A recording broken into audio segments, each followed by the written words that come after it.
to review the notes.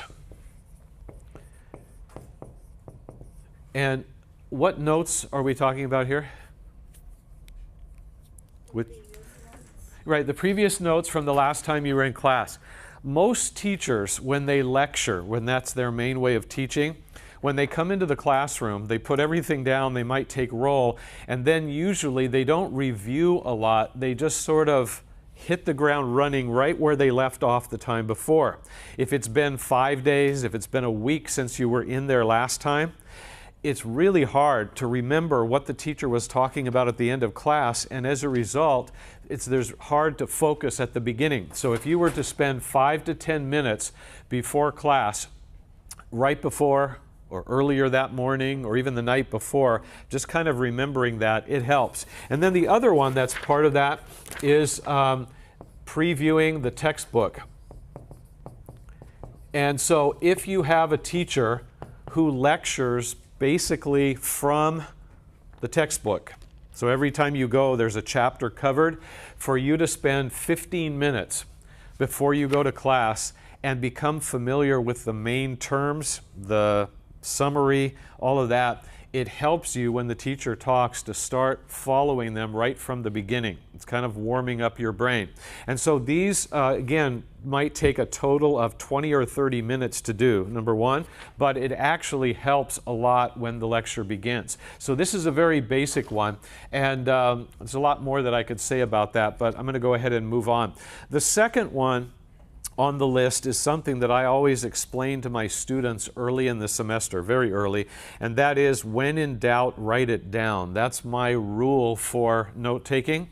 Are you able to write down everything the teacher says? No, unless you are the fastest writer ever. So that means all the time while you're listening to the teacher, you have to make choices. Should I write that? Do I not need to write that? And sometimes it's really hard to tell whether you should write something or not. Is that important or not?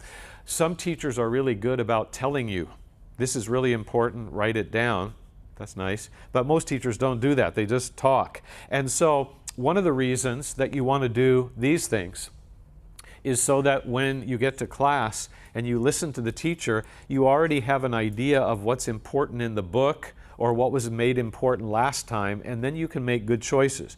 But the other part of this is, if you're ever in a class and the teacher's talking fast and you're trying to write things down and you're trying to decide, if you get to a point where they're saying something and you hesitate and you think, should I write that or not?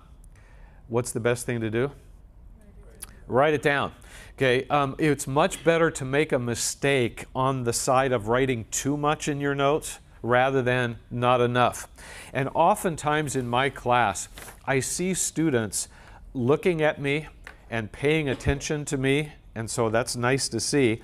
But then I make several points in a row, and I look, and they just are sitting there, just like it's a conversation, and they're listening to me, but they're not writing any of it down. That makes me always very nervous, because there may be a test 2 weeks or 3 weeks later, and I know that most of them aren't going to remember anything of what I said. If you write it down, as I said before, you get to go back and review it later. So if you're ever wondering, it's like 50-50, should I write that or not? Go ahead and write it. If you're pretty much sure it's not important, go ahead and skip it. But it's better to write too much than not at all. Okay, so that's very simple principle number 2. Okay, now